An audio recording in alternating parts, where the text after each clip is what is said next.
그 연화공을 시작할 때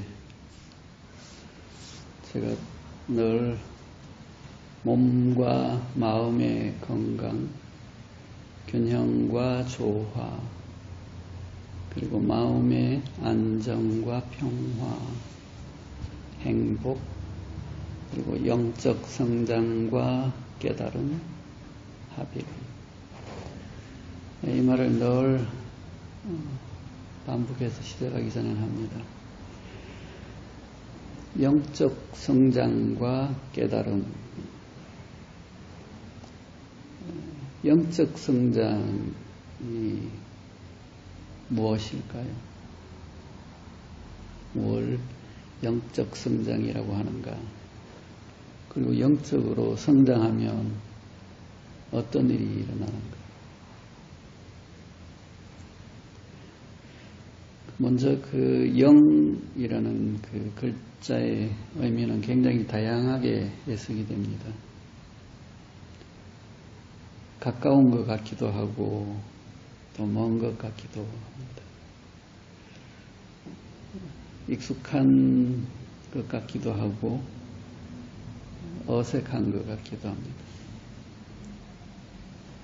그런데 영이라는 글자가 들어간 단어를 떠올리기는 그렇게 어렵지가 않습니다. 이 가까이 느껴지는 것은 우리가 자주 접하는 단어들이기 때문에 그런 것 같습니다. 영혼, 영혼 불멸, 또 영성, 영성 수련, 영험하다, 심령, 또 영이 맑다, 영혼이 맑고 깨끗하다, 또 영적 지도자, 영적 체험, 성령, 홀령, 유령 등등 이 영이 들어가는 글자들은 많습니다. 반면에 영이라는 글자가 멀게 느껴지는 것은 그 의미가 쉽게 와닿지가 않고 소속된 문화권에 따라서 다양하게 해석이 되기 때문에 때로는 좀 혼란스럽기도 하고 그렇습니다. 동양과 서양 그리고 또 각 종교에 따라서 다양한 해석을 하고 또 다양하게 접근을 합니다. 보통 그 유일신을 믿는 종교권에서는 이 바깥에 저 멀리 있는 하나님, 신과 연결이 됩니다. 그 유일신 종교권에서 영성은 하느님과 어떤 신을 향한 믿음과 지향, 그리고 다가감, 변화, 또 그 성령의 작용에 따른 어떤 체험, 변화 이런 것들을 말합니다. 동양의 일부 그 도교나 불교나 유교권에서 영은 보이지 않는 그 어떠한 힘의 존재 또는 죽은 사자의 혼백, 영혼, 심령 그런 개념으로 받아들여집니다. 민간 토속 신앙이나 샤머니즘에서는 구복과 기도의 대상을 그 보이지 않는 힘을 가진 어떤 존재, 대상, 절대자로 생각했습니다.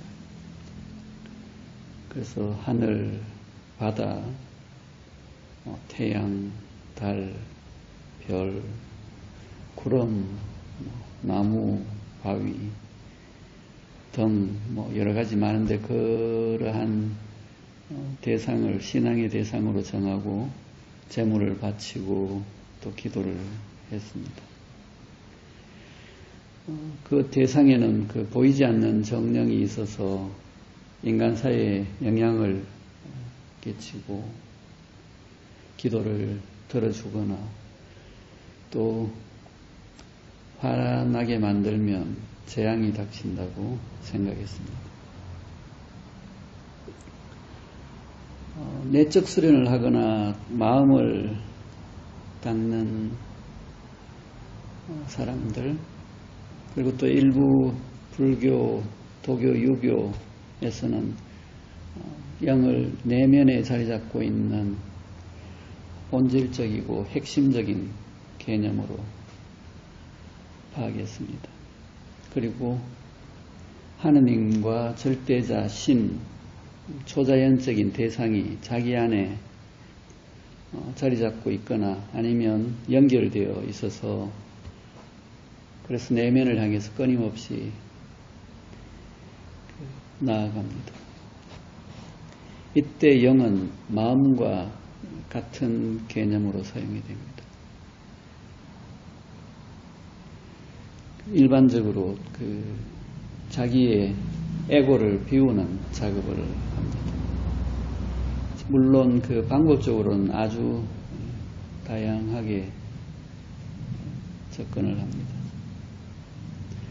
지난번에 그 수행에 대해서 이야기를 했었는데 우리 명상에서 영은 마음과 일맥상통하고 영성이란 그 명상을 통해서 마음을 닦아 들어가면서 일어나는 현상과 상태를 말합니다.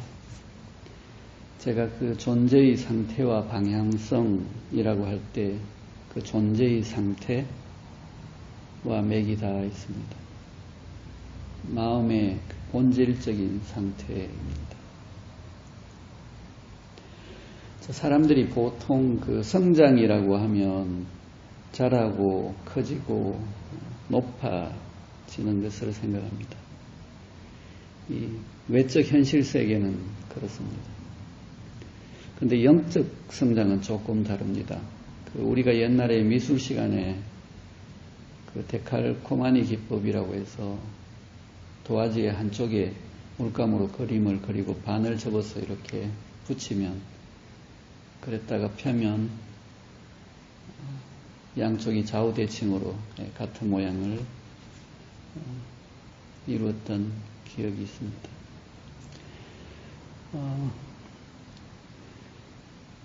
그것과 같이 그 외형적으로 성장이라고 생각하는 개념들을 그림을 반쪽에 그려서 그것을 반을 접었다가 펼쳐서는 세로 방향으로 펼쳐보면 위쪽에 그 자라고 크고 높아지는 그런 개념들의 모습과 이 아래쪽에 그려지는 모습들은 내면적이고 영적인 성장에 해당하는 모습입니다. 그 영적 성장은 커지는 것이 아니고 오히려 아래쪽으로 이렇게 깊어집니다. 커진다는 것이 현실 세계 눈으로 보면 작아지고 낮아지는 것 같이 보입니다. 이 현실 세계는 채우면 되지만 영적인 세계는 비우게 됩니다. 그렇게 아래쪽을 깊이 파고 들어가다 보면 어느 순간 지혜의 샘을 만나게 됩니다. 요즘 어쩌다 한 번씩 이번 생에는 걸렀다 이런 표현들을 듣거나 보게 됩니다. 이번 생에는 걸렀으면 다음 생에는 그냥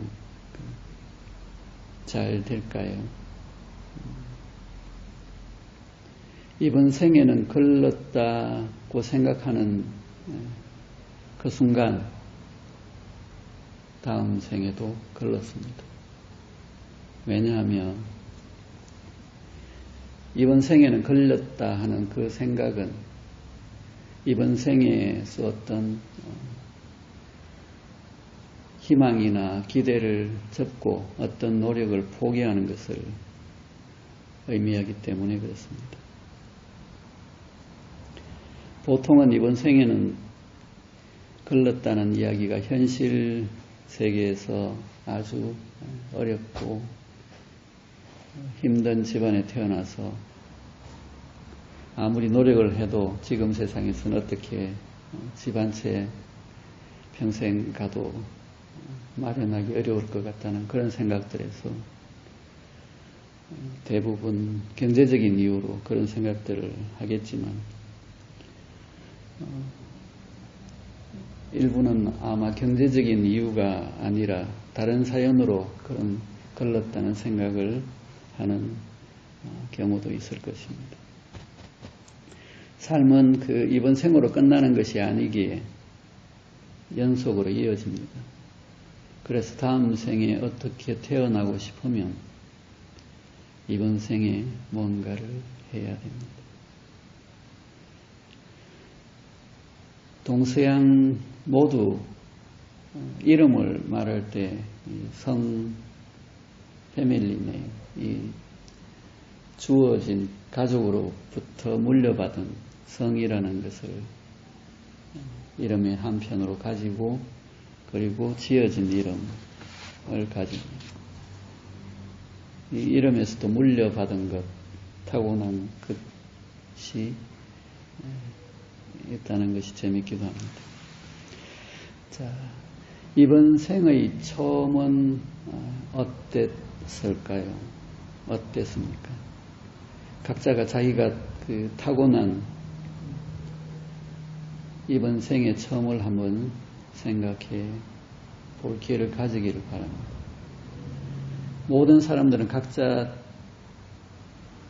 다른 것들을 타고났습니다. 체질이 다를 것이고 성질이 다를 것입니다. 어떤 이는 잘 울고 맨날 울고 어떤 이는 잘 놀라고 어떤 이는 입이 까다로워서 그리고 또 비위가 약해서 자주 음식을 올리고 또 어떤 이는 욕심이 많거나 이기적이고 또 어떤 이는 욕심이 없어서 이타적이고 또 어떤 이는 맨날 싸우려고 그러고 또 어떤 이는 귀여워서 사랑을 받고 또 어떤 이는 머리가 좋고 총명하고 또 어떤 이는 손재주가 좋거나 또 운동을 잘하거나 노래를 잘하거나 춤을 잘 추거나 또 그림을 잘 그리는 사람도 있고 기계를 만지는 것을 좋아해서 어릴 때부터 뜯어서는 물건을 상하게 만들고 나중에 커서는 보이는 물건들은 분해했다가 조립을 하고 또 어떤 이는 자연을 좋아하기도 하고 어떤 이는 동물을 좋아합니다. 이렇듯 아주 다양한 모습들을 가지고 태어났습니다. 자, 이 외적으로 드러나는 모습과 행동들 그 이면에는 그러한 모습과 행동을 띠게 하는 무엇인가가 있습니다. 자, 보통 사람들은 친가나 외가, 부모, 조부모에게서 닮은 점을 찾습니다. 그래서 아버지를 속 빼닮았네, 엄마를 속 빼닮았네, 얘는 외삼촌을 닮았네, 할아버지를 닮았네, 이런 이야기들을 어린 아이에게 자주 발견하고 하고 그럽니다.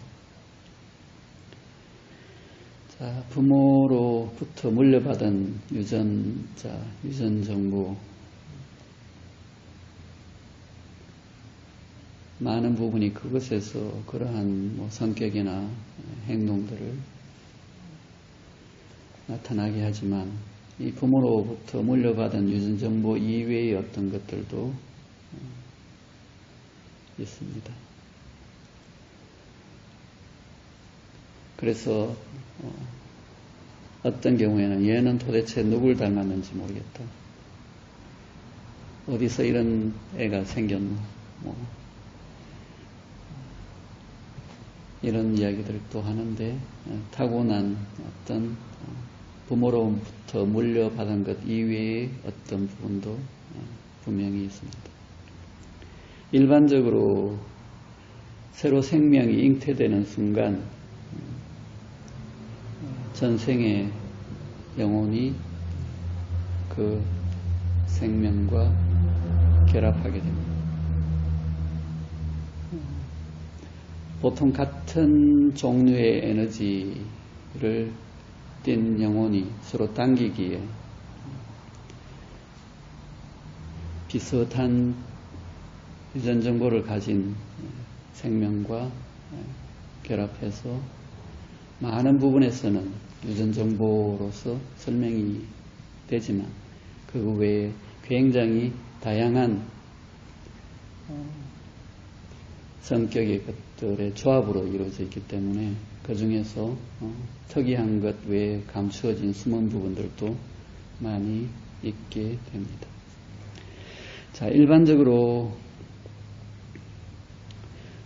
외적으로 보이는 것만 생각하는 경제적인 부분을 생각하는 사람들이 많겠지만 이 경제적인 것은 단지 일부분에 불과합니다.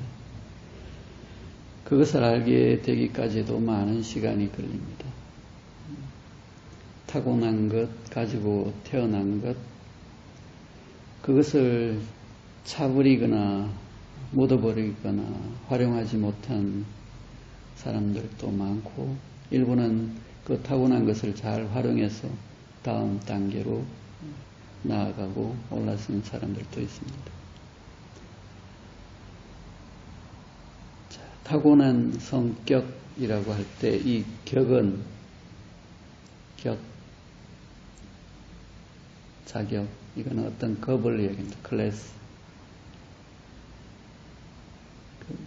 사람은 다 같은 사람이지만 그 내면에 가지고 있는 성은, 타고난 것은 급이 다릅니다. 클래스가 다릅니다. 그리고 또 성질이라고 그럴 때 이 질은 퀄리티, 품질을 이야기합니다. 내면에 가지고 있는 타고난, 감추어진 그 캐릭터의 품질은 다양합니다. 그래서 성질이 어떻다, 고약하다, 이런 표현들을 씁니다. 이 내면의 품질과 급이, 클래스가 다르다는 이야기입니다. 자, 제일 중요한 것은 심상이라고 이야기합니다. 역시 또다시 마음입니다. 삶에서 자기 인생을 바꾸고 싶으면 이 심상을 바꿔야 됩니다. 자기 삶을 바꾸는데도 마음이 제일 우선이고 다음 생에 잘 태어나고 싶어도 마음이 우선이고 행복해지는데도 마음이 그 중심에 있고 사람들과의 관계도 역시 마음의 꼴에 달려 있습니다. 영원한 자유를 원해도 마음이고 최종적인 구원과 해탈에도 마음이 자리하고 있습니다. 자, 그 마음을 향해서 청소하고 정리하고 닦으면서 꾸준하게 두벅 하다가 보면 만나고 없게 될 것입니다.